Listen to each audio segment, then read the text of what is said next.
عرفت الدراسة واتجهت لكرة القدم على مود أأمن مستقبلي ومستقبل يعني عائلتي. شلون قرأتوا المنتخب البوليفي؟ مدرب غراهام يمكن شفت أشجع مدرب بدربني يعني بتاريخ العراق، كان مصمم على بوليفي.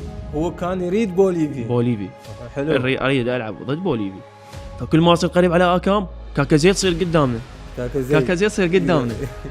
فبعدت الكرة آكام راح زيد قال له كاكا زيد راح نصير أساطير بالعراق. وأصدقائي يعني ماسحون للطرفة مبابي، وراح تلعب ضد مبابي وش راح يسوي بيك مبابي؟ قلت لهم أنا حاليا أسعد بشر بالعالم. قالوا ليش؟ قلت لهم لأن حققنا شيء أسعد به 46 مليون. تحية طيبة لكم مستمعينا ومتابعينا في كل مكان. ضيفنا هو المونديالي لاعب المنتخب الوطني الكابتن زيد اسماعيل. أهلا وسهلا بيك، نورتني حبيبي يا سوري. تحياتي لك والكادر التصوير، إن شاء الله نكون الحمد لله على سلامتكم. الله يسلمك. رحلة طويلة. أيوة لكن يعني ما حسيتوا بالطريق بعد الفوز أكيد والاحتفالات. أكيد يعني خاصة أن الجماهير تستقبلك من الحدود، يعني حدود طرابيل لحد ما وصلنا لبغداد. يعني الجمهور ما شاء الله يعني كنا يعني فرحانين بهذا الشيء، يعني نسينا التعب. أكيد. خلينا شوية نرجع لبداياتك زيد ونتحدث بعدين بتفاصيل مباراة بوليفيا والتأهل التاريخي للمنتخب الوطني. لكن حدثني عن انطلاقة زيد، وين كانت وش تستذكر منها؟ انطلاقتي كانت نادي النفط قريب على بيتنا، يعني بيتنا بالشعب نادي النفط. يعني مثلت في نادي النفط من الأشبال والناشئين والشباب حتى وصول الفريق الأول. ما كان عندي فرصة إني بنادي النفط، يعني قد حاولت بنادي النفط، يعني كان بس يعني فئات عمرية. أي بس فئات عمرية، يعني كانوا ما متعاونين وياي بهذا الشيء. يعني كانوا يدورون لاعبين دائما جاهزين، لاعبين الشباب. وصعبة كانت الفرصة للشباب. صعبة كلش. ما العلم يعني الشباب أنا أشوفهم هم نواة المستقبل المنتخب الوطني والأندية. هاي بيا سنة كانت الفئات العمرية 18 و19. 18 19 يمكن 20. بال20 رحت عارة من النفط لديالة. ايه نال معاناة يعني مو طبيعية. درجة يعني أولى. درجة أولى يعني شايف الفريق. كانت ديالة صعبة. كان ديالة بوقتها يعني يلعبون دور محافظة. ورا الدوري المحافظة احنا منطقة غربية يسمونها. يلا صح. يعني 3 دوريات رحلة طويلة. 3 دوريات يلا وصلنا للدرجة الأولى. يعني طبعا نادي ديالة يعني وجههم تحية، النادي والجماهير يعني هم صاحبين فضل، يعني ما نقصروا وياي دائما يعني. فرحت يعني كنت اروح من بيتنا لديالة. ايوه كله اروح كراوي، يعني ماكو سيارة. لا كان ما عندي كل شيء، كان عندي بس دراجة. اي فهاي من رحم المعاناة. يعني اللاعب لازم مثلا يتعب، يعني يجتهد، يعني يصبر حتى يوصل هاي المرحلة. قد كان عقدك بالديالة؟ هذا اقول لك يصير. كان عقدي اول موسم ديالة 500,000 والله ذبا كله على الكراوي. 500,000 تروح من الشعب لديالة. اي والله اول موسم لي بديالة 500,000. شفت كيف فيك شو وقت شلون تشتري؟ ايش تسوي؟ لازم واحد قلت لك لازم واحد يضحي يعني اهم مستلزمات اللاعب. فانا كنت مجبور ياسر مثل اللاعب لازم يكون دائما بالواجهه، لازم مثلا يعمل يصبر. وانا كنت يعني احنا خاصه بيتنا يعني كنا مثلا حالتنا الماديه يعني مو توب، حالتنا الماديه يعني عاديه. فقلت لازم. كنت تحس انه راح يجي يوم تكون نجم؟ اكيد يعني انا عرفت الدراسه، يعني انا خريج سادس اعدادي طلعت معدل عالي، طلعت معدل تقريبا 82. عرفت الدراسه واتجهت لكره القدم على مود أأمن مستقبلي ومستقبل يعني عائلتي. يعني بوقتها كان يعني حالتنا مثلا الماديه مو ذيك الحاله اللي تسعفنا انه مثلا اكمل الدراسه وهاي. كنت واثق بامكانياتك؟ واثق الحمد لله واشكر، واثق 100% لان انا عندي يقين وثقه برب العالمين مو طبيعي. زين بعدها يعني بعد الديالة وين اتجهت؟ بعد الديالة جددت الموسم الثاني اعارتي من النفط للديالة. بهذا الموسم كان الحمد لله وشكرا كنت مميز بنادي ديالة. راتب صار 1,000,000. زين صعب. الحمد لله وشكرا قدرت يعني شويه يعني اساعد اهلي اساعد نفسي. زين. فخابروني نادي نوروز عن طريق وكيل اعمال ابو ذياب الزيادي، يعني وجه له التحيه. خابرني انه نادي نوروز يريدك، فبوقتها رحت للسليمانيه يعني على حساب الخاص، يعني موالي اللي كنت مدخرهن من ديالة. اخذت استغناء من النفط، يعني السيد حسين وجه له التحيه يعني هو جاب لي الاستغناء. رحت لنوروز فياسر من رحت النوروز يعني هذا اي لاعب ما يروح يعني على هاي المجازفه. رحت طريق انا صغير يعني تقريبا عمري 20 ما ادري 21 والله. رحت السليمانيه وحدي، اخذت السياره ورحت هناك نوروز. رحت اختبارات مع كابتن ولي. اتذكر يمكن كابتن ولي سوى اختبارات تقريبا ايه. واعداد كبيره من اللاعبين كانوا. اي رحت انا بوقتها قالوا اختبارات وهاي. بس هم بالبدايه ما قالوا الاختبارات يعني، بس انا قلت اروح حتى لو اختبارات اروح. قال تروح توقع براتب 2.5 مليون. قلت له ما يخالف. بس يمكن هي قريبه 2022 هيك. هي قريبه كان عمري يعني تقريبا 21 او 22 سنه يعني صغير يعني مو مال الواحد يروح بهذا الشيء. 22 اي بهاي السنه. اي بهاي السنه. فقلت توكلت على رب العالمين ورحت. يعني اي لاعب ما يسويها يعني، شوف صعب وحيل يعني وتدعو اهلك وهاي. بس قلت انا لازم تلعب بالدوري المحترفين، يلعب بالدوري المحترفين، دوري الاضواء، لان هي هذا الدوري اللي وصلك الى ابعد نقطه. فرحت هناك اختبارات تقريبا ظليت شهر كامل هناك. فالحمد لله والشكر يعني كابتن ولي واداره نوروز وقعت وياهم وما قصروا وياي يعني. هم كانت هي واجهه انطلاقتي يعني الاساسيه من نادي نوروز. كابتن ولي قال لك انه بيك امكانيات واكتشف هذا الموضوع. اي صحيح. كابتن ولي يعني اللي الحمد لله وشكر طورني بعد يعني من جهد مني طورني. نادي نوروز هم ما قصروا يعني زين. يعني يحبون لاعبين الشباب دائما يدعموهم. زين. من نوروز انت رحت للمنتخب الاولمبي؟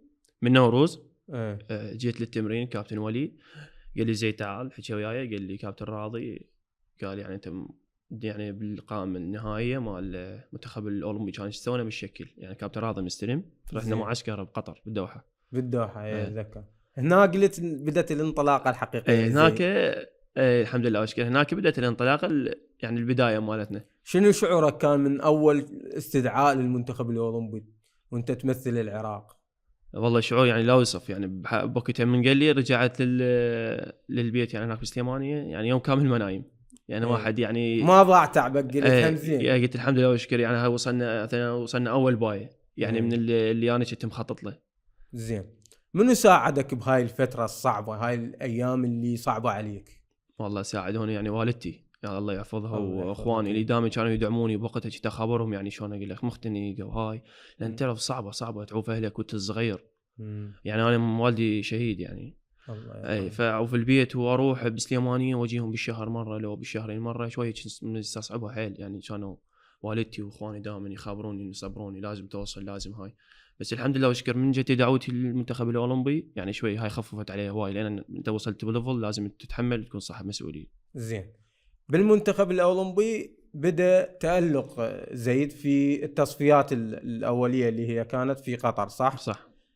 يعني كثير قالوا زيد يعني لاعب جيد وشفنا من المدح الكثير، لكن ما شفناك بالاولمبيات. واول شيء من يعني كاس اسيا الحمد لله وشكراني جيت من المساهمين يعني. لعبت مباراه اليابان، لعبت مباراه اندونيسيا اللي راحت اشواط اضافيه. انا لعبت تقريبا بالاشواط الاضافيه ولعبت قبل الاضافيه همين، والهدف الفوز انا من كنت انا موجود يعني جاي العب يعني. انا من المساهمين صح. وصلت يعني تقريبا 3 سنوات على المنتخب الاولمبي. فاكيد من طلعت القائمه مال اولمبياد باريس انا تاذيت حيل يعني. كلش تاذيت لان هذا تعبك صح. لازم وانت يعني صاحب انجاز المفروض تكمل هذا الانجاز يعني. بس الكادر التدريبي كان له راي اخر، وانا احترم كابتن راضي جدا يعني. هو مثابه والد يعني. وراحوا ولعبوا يعني. انا تواصلوا وياك كابتن راضي بعد كل هدف اسجله بالطلبه، وبعد كل ما تجيني دعوه المنتخب الوطني، وبعد كل ما العب واقدم يدز لي رساله. هو مثابه الاب الحقيقي كابتن راضي الله يحفظه ان شاء الله. الله يحفظه. في الطلبه التألق اكثر زاد هنا، انطلاقه نقول على مستوى الشهره. بالضبط صح. مو صح. في الطلبه صح. نادي جماهيري، وايضا مطالبات كثيره بدعوتك للمنتخب الوطني لامكانياتك واللي قدمته لنادي الطلبه. شنو اللي اضافه زي الطلبه لزيد؟ انا مثل كل ما اطلع بلقاء اقول مثلا نادي الطلبه بيتي يعني. اكثر نادي رحت له ارتاحيت بيه، حسيت ان يعني هو هذا بيتي.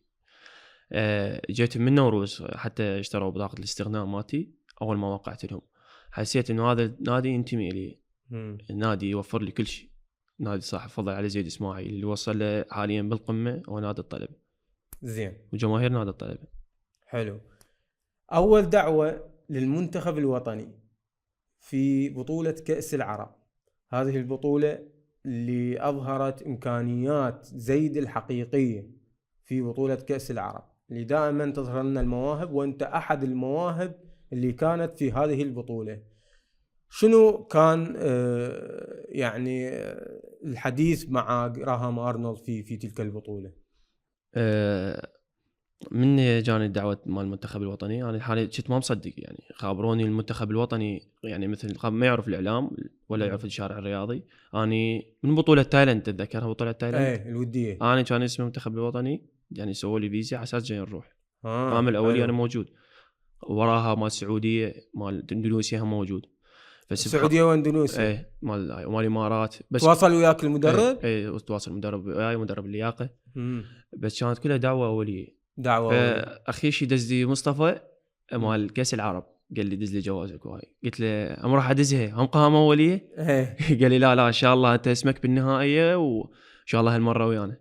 زين. فبهاي اللحظه مصطفى جلال مصطفى جمال عفوا. فبهاي اللحظه يعني شعور لا يوصف يعني شعور لا يوصف بحيث اهلي من قلت لهم كلها قامت تبكي يعني هذا كان طموحي يعني الطموح كله والاستدعاء في كاس العرب. الحمد لله واشكر رحت القطر ويا كان تدريب اللاعبين.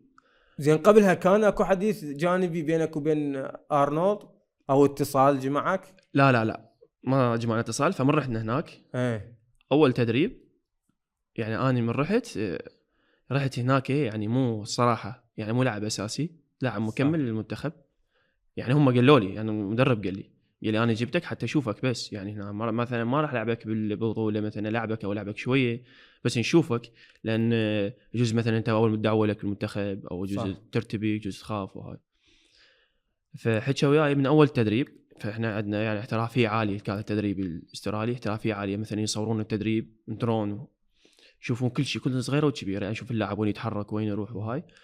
فبوقتها انا كان مستواي كلش زين بالطلبه ويا كابتن طلال يعني طورني حيل كمركز يعني مركز ارتكاز. فمن اول تدريب تفاجأت حيل اجاني كابتن سلام مناصير وجاني مدربين مساعدين يعني منذهلين باللي سويته بالتدريبات يعني هم كانوا محتاجين ايش لاعب وسط ارتكاز يجي بالمنتخب من اول تدريب والله العظيم من اول يوم. فانا قلت لهم الحمد لله انا هذا مستواي وهذا يعني بالتدريب يعني انا بالمباراه بعد افضل يعني التدريب ما تعطي مثلا جهدك كامل فالمباراه تعطي بعد اكثر. فسبحان الله قبل المباراه بيوم لعبنا ويا البحرين اسمي موجود يعني بالتشكيله الاساسيه بالتدريب يعني انا كنت بوقتها يعني مرتاح حيل وقلبي مطمئن انه هالمباراه راح تكون مباراه يعني شلون اقول لك البدايه يعني قبل يوم من المباراه هو تظهر التشكيله في التدريبات كنت تطبيق هو صح انت كنت موجود هنا ارتاحت. فالمدرب قال لي زيد انت راح تلعب هالمباراه وهذا اسمك راح يسجل بالتاريخ انه انت لاعب جيت من طلبه وبعدك شاب وراح تلعب اساسي. هاي المباراه اريدك تثبت لي الشارع الرياضي تعطيهم انه هاي اول مباراه انطباع لك لازم تقدم به. حلو. الحمد لله والشكر يعني مباراه البحرين يعني كنت مميز ولعبت المباراه والعالم كلها يعني الحمد لله والشكر الجماهير والاعلام من افضل اللاعبين كنت في المباراه. الحمد لله والشكر. وراها وثاني يوم بالتدريبات قال لي زيد يعني انا متفاجئ جدا بيك جدا أرنولد. انت مكسب يعني للمنتخب يعني ما جاي ابالغ الله شاهد. فهو هذا المدرب يعني اب واخ وصديق بالمنتخب وسبب وصول العراق لهذه المرحله يعود للكادر التدريبي مدرب هو قريب من عندكم جدا جدا يعني وقت المزح وقت الجد عنده هذا الشيء يتعامل ويا اللاعبين نفسيا بحت نفسيا بحت بحيث اللاعب يجي للتدريبات بس يريد يجي للتدريبات يتدرب وياه. زين يعني فاجئ هو من مستواك بعد مباراة البحرين؟ فاجئ جدا. هو كان التدريب بحيث طالعين الملخص قلت لك يعني احترافية عالية طلعوا كل لاعب الملخص مالته يعني متفاجئين جدا قاعد يعني انت مكسب انه هاي. بعدها مباراة السودان بعد كنت افضل كنت بشهادة الجميع يعني صح. كنت الحمد لله وشكر كنت افضل يعني كنت مؤمن بنفسي انه هاي البطولة بطولة زيد اسماعيل ويعني اخوة اللاعبين اللي كانوا يعني الدعوة الاولى لهم. الحمد لله والشكر بعد السودان كنت بعد افضل صح. يعني حتى يعني حصلت على تقييم عالي بالمباراه وفزنا بوقتها على السودان 2-0. وبهاي صار عندنا حديث جانبي، كان عندي انذار. فاخذنا على صفحه الفريق يتدرب مباراه الجزائر ما لعب ثاني لان عندي انذار، اذا اخذ انذار نحرم مباراه الاردن. فحكوا وياي تقريبا بربع ساعه، يعني انت احسب حسابك بعد انت ويانا بتصفيات كاس العالم منها سيعطيك وعد.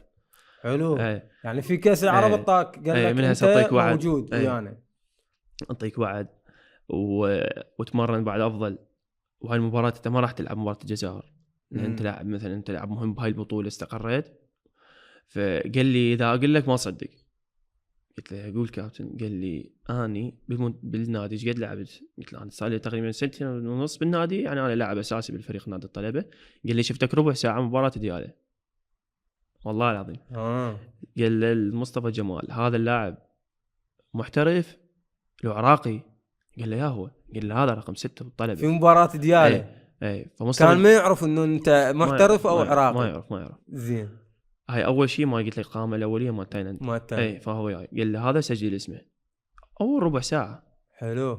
هاي العام اول ربع ساعه مسجل اسمي من اول ربع ساعه. قال لي هذا رقم 6 اذا عراقي سجل اسمه. زين. فمصطفى جمال كان ما يعرفني. طب البرنامج قال لي رقم 6 اسمه زيد اسماعيل لاعب منتخب اولمبي. طب البرنامج قال لي هاي وسجلوا اسمي. قال لي قلت له يعني انا الدوري كله لاعب شايف بس ربع ساعه. بس هاي الربع ساعه. قال لي انا شفتك بهاي الربع ساعه واقتنعت فيك. زين. حلو. يعني احنا نقول توفيق الهي. الحمد لله والشكر. صح. زين. ايش قال لك بعد جراهام؟ قال لك انه انت امكانياتك ممكن للاحتراف او حثك على الاحتراف بعد ما نشاهد هذا المستوى الرائع في بطولة كأس العرب؟ صح.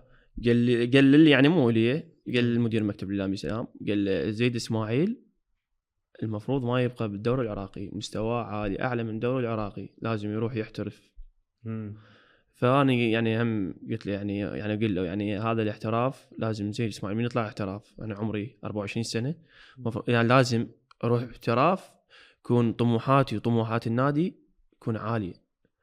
لا اروح احتراف بس احتراف مثلا سنه واحده وارجع من الدوري العراقي، هذا مو احتراف. يعني لازم تقول انه الاحتراف اللي اروح بيه او المخطط له ممكن احترف في المستقبل، اما يكون نادي على مستوى عالي او ما اذهب للاحتراف. صح بالضبط. مثلا اذا تروح الدوري القطري او الدوري السعودي او الدوريات الاوروبيه ان شاء الله، لازم تروح بنادي صاحب مشروع، صاحب طموح عالي حتى تقدر تنجح. حلو. مو بس مثلا تريد تروح بس الاحتراف مثلا سنه او نص سنه وترجع للعراق، يعني هذا شويه انا بالنسبه لي متخوف منه. لازم واحد من يروح احتراف صدق يروح يحترف. شيء الاختيار، يعني ربما يكون احتراف لكن لا سامح الله يكون سيء وينزل مستوى اللاعب. صح. وشفناه في كثير من اللاعبين. الاختيار اهم شيء. الاختيار اهم شيء للاعب. لازم اللاعب من يروح احتراف لازم يختار النادي والبيئه اللي رايح لها. البيئه اهم شيء انه تكون تناسب اللاعب. هي هاي اللاعب اللي تنجحك توصلك. يعني مثلا اذا تريد تروح النادي متوسط، بهذا النادي لازم تنجح حتى تروح بنادي بعد افضل. يعني مثلا زي علي عدنان شلون وصل للليفل عالي بالاحتراف. صح. زين. انت خلال هاي المسيره في بطوله كاس العرب زين اجتك عروض احترافيه لكن ما اختارت اي عرض منها. صحيح.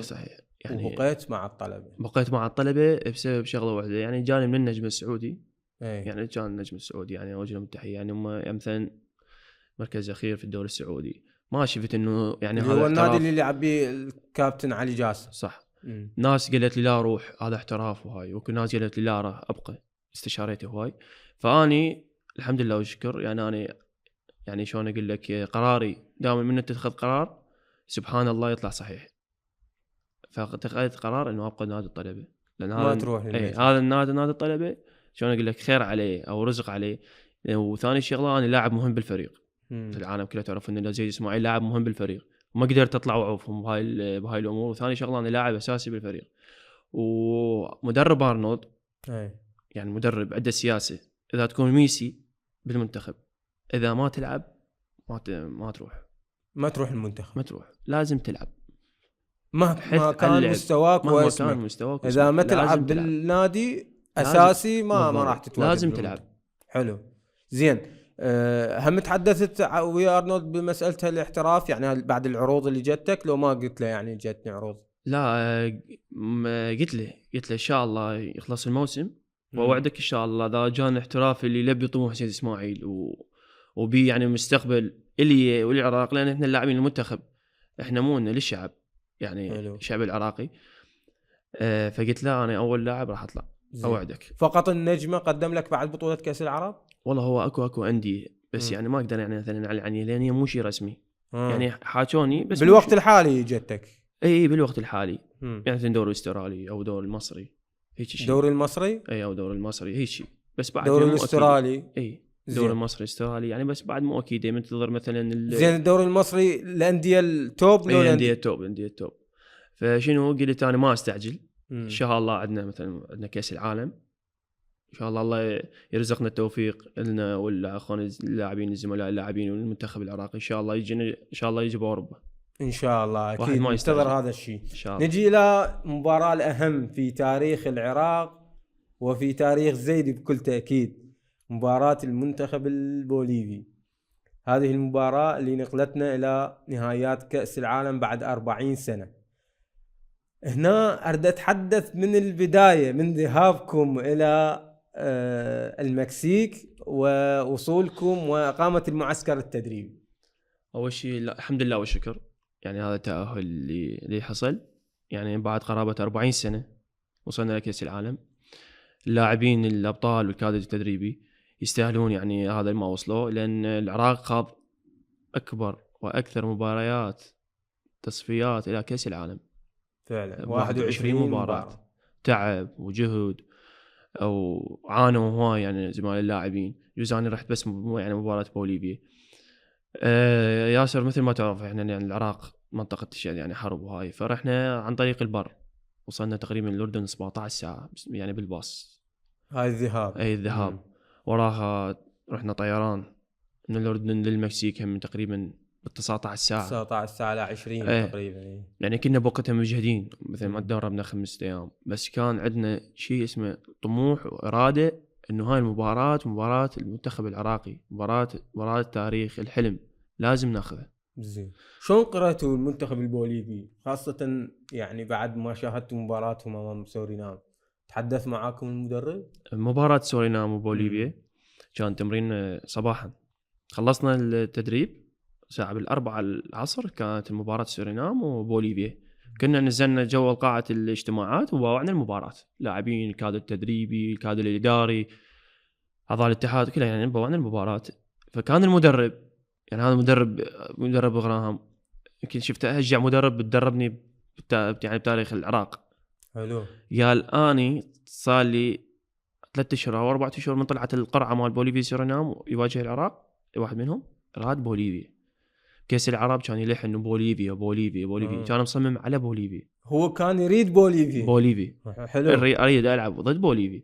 فكان هذا تحدي انه راح تواجه بوليفيا توصل بكاس العالم توصل بجداره واستحقاق، يعني ما وصلت مثلا تلعب ضد انديه بسيطه. زين ليش ما قال لكم ليش انه ما راد يواجه سورينام ويواجه بوليفيا؟ هو بطبع دائما يباع على الفريق الاقوى حتى لا اللاعب يتفاجئ يسوي. يعني انا اقول لك بمكسيك قبل المباراه بوليفيا وسورينام هو 5 ايام يطبق على فريق بوليفيا قبل مباراه سورينام وبوليفيا. اي والله العظيم من قبل كان يعرف انه بوليفيا راح يتأهل. صح من قبل سورينام فاج قال انا اريد هذا النادي الاخضر يصعد على بوليفيا. احنا قاعدين بالمطعم ونبالي ونسمع.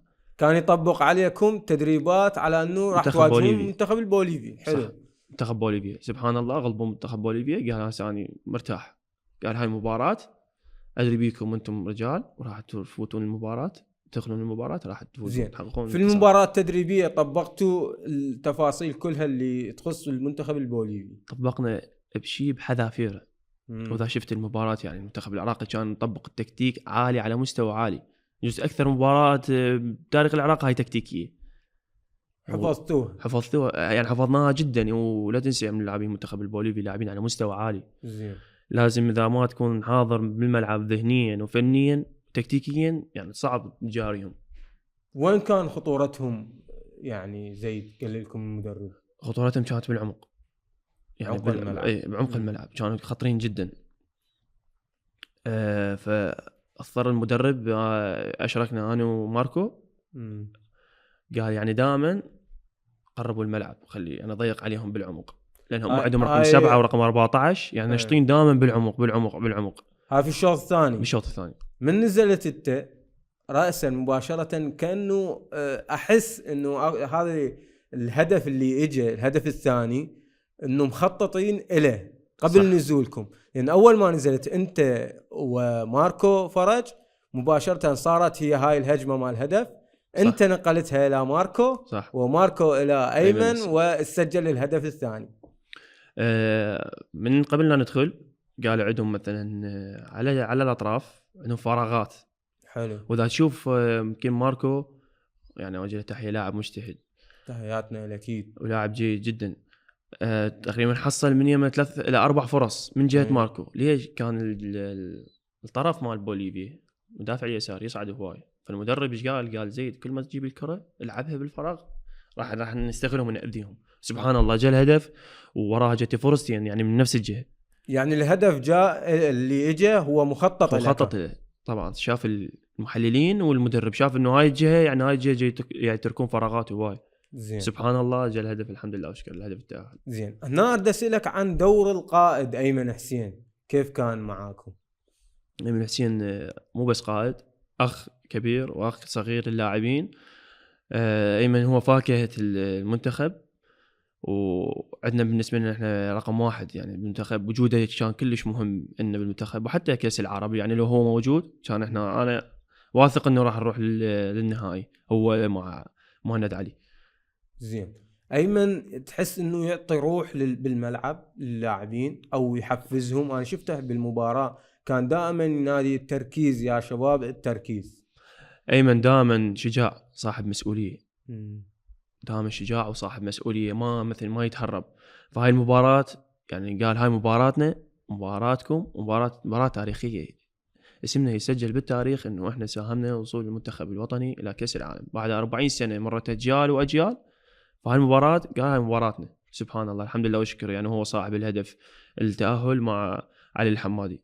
مع الحمادي اكيد اللي جهوده لا تنسى. أكيد بالهدف أكيد الاول علي الحمادي كان انا بالنسبه لي علي الحمادي كان من افضل لاعبين المباراه بالفعل. يعني تكتيكيا حتى صح، سوى ضغط على الفريق صح. البوليفي من الناحيه الهجوميه بشكل مو طبيعي، خاصه المدافعين. صحيح. بس هذا كله اللي صار جهد المدرب واللاعبين. يعني هذا التكتيك اللي صار والانضباط اللي صار العالي كل اللاعبين والمدرب. زين. انت دائما عندك مواقف ويا آكام وزيد ما تخلص هاي. صحيح. هاي بنهايه المباراه نهايه المباراه ضغطونا تقريبا حصلوا 7 إلى 8 ركنيات. فبعدت الكره آكام راح زيد قال له كاكا زيد راح نصير اساطير بالعراق. واحنا منا مضغوطين. زيد قال له شنو؟ قال راح نصير يعني اساطير بالعراق. فانا كنت قريب منهم. فكل ما اصير قريب على آكام كاكا زيد يصير قدامنا، كاكا زيد يصير قدامنا. كان يعني كنا كلش مضغوطين اخير دقائق. زين انت انا شو قلت له؟ والله ضحك من يحكي بالكرد اضحك. انت ايش عندك ويا آكام؟ ما تقول لا آكام علاقتي بيه كلش طيبه. تحياتنا له اكيد. هو كان نجم المباراه بكل تاكيد مع ايمن ومع الشباب كلهم ما قصروا. صح. لكن آكام فعلا خاصه اكو هجمه الاخيره اللي انقذنا بيها من الهدف محقق. صح. كان صحيح. زين. نروح الى فقره الصور زيد شويه ونشوف اول صوره. هاي الصوره خليها هنا على المايك حتى هنا. طيب هاي كيليان مبابي.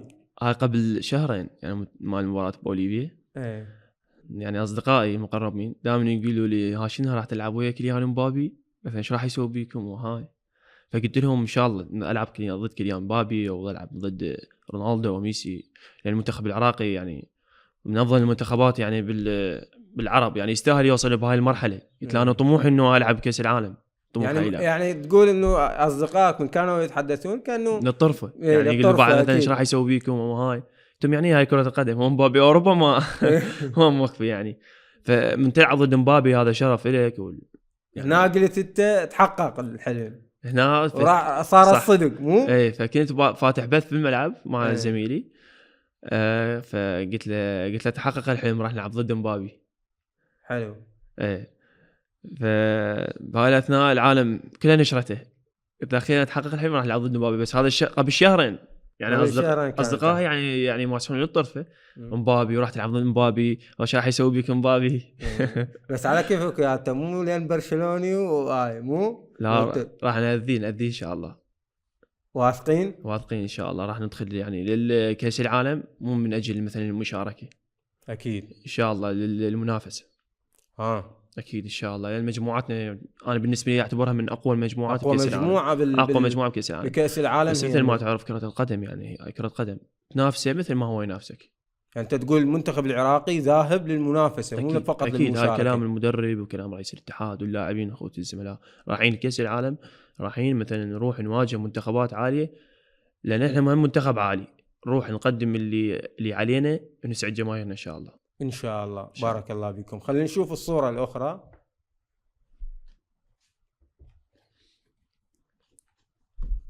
والدي الله يرحمه. الله يرحمه. اكيد هو الان فخور بزيد وما يقدمه مع المنتخب الوطني. اي والله صحيح، يعني هو فخور. يعني هو كان الله يرحمه كان يعني من اشد المتابعين يعني الرياضه، كان يشجع نادي القوى الجويه. ايه فيعني انا كنت اتمنى يعني هو حاضر، يعني انه كان يعني حلمه يشوف زيد صح، كان حلمه انه يشوفني بالمنتخب. يعني تحقق الحلم الحمد لله والشكر. يعني اهم شيء يعني هسه هو يكون راضي عليه ان شاء الله. الله يرحمه برحمته الواسعه. بس اذتنا هاي الصوره والله. الحمد لله الله يرحمه. اكيد الله يرحمه وان شاء الله. يعني هو الان مرتاح بقبره ويقول لك عاشت ايدك لما تقدمه. الحمد لله، ما دام شهيد وضحى من اجل بلده انا فرحان كلش. يعني هو شهيد؟ اي شهيد. استشهد ب 2006. هو كان نائب ضابط بالاستخبارات. فتدري بالاحداث الطائفيه يعني قام ناس يعني تقتل بناس، فهو يعني فقدناه واحنا كنا تقريبا بس احنا 3 ولد كنا صغار، يعني انكسرنا حيل. يعني احنا واحد انا عمره 4 سنوات تقريبا شايفه مره واحده. اي فيعني ليش من اشوف الصوره دائما اتاذى. يعني تدري الاب خيمه صح. يعني الاب هو العائله، هو يعني راس الهرم. يعني من يعني الاب يروح يعني العائله تنكسر. ف انكسرنا كلش والله، يعني تاذينا حيل. انا كنت صغير يعني ما حسيت مثل ما حسوا اخواني الكبار، بس هسه من كبرت يعني حسيت بهاي المسؤوليه، حسيت بالكسره. يعني اللاعبين والعالم من يشوفون انه فرحانين وياهم وهاي، يعني تحس يعني شلون تحس فقدان الاب شيء مو طبيعي.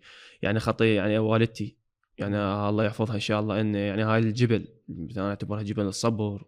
الله يحفظها ان شاء الله. كانت يعني عمرها صغير وهاي وربت 3 زلم ووصلتهم وتعبتهم وكلهم خلصين دراسه وواصلين على مستوى. الحمد لله والشكر. الحمد لله. خلي شويه نروح نرجع للاحتفالات. يعني اسف يعني بس لازم نعطي حق الوالد اللي ربى زيد، واللي اكيد والوالده اللي تعبوا عليك واللي وصلوك لهذه المرحله. الاحتفالات والافراح اللي دامت ليومين او 3 ايام صار وراح تستمر لاسبوع ان شاء الله. شنو ابرز المواقف اللي يعني شفتها وحسيت بداخلك بيها انه انت مسوي شيء للبلد فعلا؟ اني من تاهلنا فرجعنا من المنفذ مال الطريبي للحدود الاردنيه العراقيه، فشفت الجماهير جايين للحدود، فاللاعبين كلنا جايين نحكي وهاي يعني شلون سعاده لا توصف. انا قلت له علي يوسف وكرار نبيل كانوا ويانا بالسياره، لان رجعنا بوقت السيارات خاصه. قلت لهم انا حاليا اسعد بشر بالعالم. قالوا ليش؟ قلت لهم لان حققنا شيء اسعد به 46 مليون العالم تشوفك تبوس بيك وتحضنك والمنتظريك من الحدود لحد ما وصلنا لبغداد. يعني هذا الشيء شعور لا يوصف. يعني هذا العراق يعني يستاهل، هذا دائما يستاهل الفرحه، يستاهل الواحد يضحي له، يستاهل الواحد يقدم له كل عده.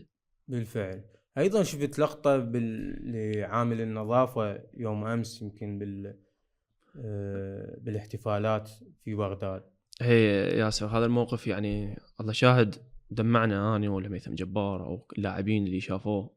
انا دمعت بوقتها والله العظيم.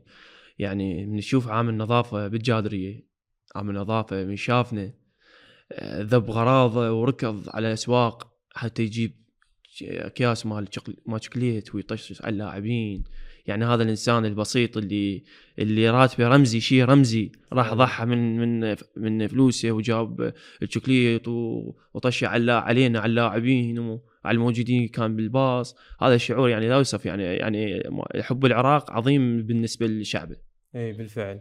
وشوفوا يعني هنا نقول احنا شوف كرة القدم شنو تسوي بالشعب، رغم انه هو حالته ووضعه وامكانيته مثل ما تقول بسيطة، لكن المنتخب ربما عنده شيء كبير بفوزه. صح. وخاصة بالعراق الفوز المنتخب اذا كانت اكو مشاكل، اذا اكو صراعات، المنتخب الواحد دائما يوحد العراق.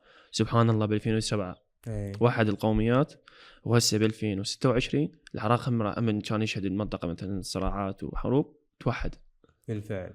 يعني من الشمال الى الجنوب، من الشمال للجنوب. يعني يهتفون انه هذا المنتخب العراقي والشعب العراقي، بس دائما الجماهير العراقية سباقة يعني بالاحتفالات، سباقة بدعمهم للاعبين. وإن شاء الله يثقون بينا نروح الكأس العالم إن شاء الله، وجودي يعني مهم. يعني إحنا نطالبهم إن يجونا ويدعمونا وإن شاء الله توفيق لنا وزملاء اللاعبين. زين. زيد حققت كل أحلامك؟ لا يعني كعمره 24 سنة بعدنا بالبداية. واحد يقول لك صعدت كأس العالم بعد. لا ياسر لاعب كرة القدم، لاعب طموح، بحيث والدليل اللي تشوفه ذا شفت ميسي ورونالدو اعمارهم 40 او 41 وبعدهم مستمرين بكرة القدم وشغوفين بكرة القدم. فاني الحمد لله وشكرا انا طموح وحب الاستمرارية. فوصلت لكأس العالم يعني هذا عمره 24 سنة، ان شاء الله بعد اوصل لدورة ثانية ودورة ثالثة اروح او احتراف باوروبا على يعني المستوى مثلا الانديه مستوى عالي ان شاء الله. واحد يتطور مو بس من هاي مثلا هاي كأس العالم واحد لازم يقعد ويسكت، لا بالعكس الاستمرارية واجبة. حلو زين. وخاصة احنا بعد عندنا كأس آسيا ان شاء الله كأس آسيا. يعني من نروح كأس آسيا نروح احنا يعني اقول لك موندياليين، مثلا من يروح مثلا هو كعب عالي على الفرق، لازم يروح ينافس، مو يروح بس مثلا إذن طموحك القادم هو كأس آسيا ان شاء الله. كأس آسيا، الحصول على لقب كأس آسيا ان شاء الله. وهنا هذا الجيل ربما راح يكون هو الافضل بالتاريخ ان شاء الله. هذا الجيل بالنسبه لي راح يصير من الافضل بالتاريخ ان شاء الله. جيلكم ان شاء الله سيكون هو الافضل في التاريخ تقول؟ انا عندي ثقه بنفسي وعندي حدث يعني ان شاء الله هذا الجيل راح يكون من افضل الجيل يعني بالعراق ان شاء الله. ان شاء الله. نتمنى لك التوفيق اكيد. الله يسلمك حبيبي. ونريد كلمه لهذا الجمهور اللي اكيد ساندكم في كل وقت. الجماهير دائما خاصة المنتخب العراقي هم الجمهور رقم 12. حلو. يعني لاعب رقم 12 يعني أنا من رحت المباراة بوليفيا شفت بس جماهير العراقي، أنا تفاجأت. يعني شفت الجمهور العراقي يتفاعل بكل هجمة وبكل يعني هجمة إنه أو مثلا من المدافعين يبعدون كرة، يعني الملعب بس عراقي. أنا هناك قلت لهم أنا حاليا جاي ألعب بالبصرة. والله حلو. العظيم جماهير العراقية ما يعني مليان الملعب، تقريبا الملعب كان 70 اللي فيه 70. انا بالنسبه لي ما شفت واحد من جماهير بوليفيا من ما اندرج جماهير العراقية. هذا اللي حفزني. وايضا جماهير المكسيكيه هم ساندتنا. اي صح. جماهير المكسيكيه هم يعني ساندتنا، يعني كانت يعني مايله اكثر للمنتخب العراقي. زين. في سؤال اخير زيد، شنو اللي يزعجك في الرياضه؟ مثلا اللي كانوا مثاقين بينا، اللي قالوا مثلا ما نصعد كأس العالم، مثلا الاعلام او الشارع الرياضي اللي كان ما عنده ثقه بهاي المجموعه، اكيد هذا شيء ازعجني لي وازعج اللاعبين. دائما يكونوا يعني ثقه باللاعبين وثقه بالكادر التدريبي. كل ما تصير عندكم ثقه بالمنتخب او النادي راح تلاقي هاي ثمره الثقه وثمره جهد اللاعبين. دائما كل ما تكون عندك ثقة بمنتخبك راح يوصل بليفل عالي. بس إنما مثلا تسقيط بلاعب أو مثلا الإعلام يحكي إنه هذا المنتخب ما راح يوصل أو هذا المنتخب راح يفشل وهاي يأذيكم هذا الشيء. أكيد اللاعبين ترى اللاعبين هو يعني دم ولحم، يشوفون كل شيء. يعني ما تتوقع لاعب ما يشوف كل شيء يشوفون تواصل اجتماعي. نادر ان تلقى لاعب مثلا مبتعد على هاي الامور، فيشوفون كل شيء. فاللاعب ياسر مثلا من يشوف ياسر مثلا يوم داعم مثلا سين او صاد من اللاعبين مو الا زيد اسماعيل، هذا اللاعب من راح يشوفه، راح بالملعب تشوفه يعني شلون اقول لك بالعامي يطلع دم على مود منتخبه على مود ناديه. يعني فانا يعني مباي نطوي هاي الصفحه أكيد. وان شاء الله ندعم المنتخب ندعم اللاعبين لاعبين خاصه اللي خارج العراق وداخل العراق. لا بهاي المباراة كان بالفعل اكو دعم كبير خاصة من الاعلام. يمكن شفتوا انتوا واطلعتوا على الدعم اللي توجه من قبل الكل. صح. يعني ربما هذه المباراة اللي كان بها الدعم متواصل من الجميع والحمد لله تكلل بالنجاح. صحيح. هو لو من البداية يعني كلها متكاتفة، الاعلام مثلا الاتحاد العراقي اللاعبين كلها متكاتفة، كان العراق يعني من البداية صعد كأس العالم. بس سبحان الله يعني هي تريدها للمكسيك، تريدها للصعبة. يعني البحر رئيس الوزراء يوم قال نقطة مهمة، قال احنا لعبنا مونديال بالمكسيك وهسه رجعنا للمكسيك صعدنا كأس العالم هم بالمكسيك. بالفعل. زين وسائل التواصل الاجتماعي شو وقت قطعتوها هناك ببوليفيا؟ يعني اول ما وصلنا يعني المدرب عنده سياسة يعني لا تنشر صور. حلو. دراتي تنشر صور يعني كل 3 ايام تنشر صورة واحدة، كنت تبتعد تام عن المنشورات او على الفيديوهات المزاح بين اللاعبين، وهاي لازم تكون تركيزنا تام على المباراة.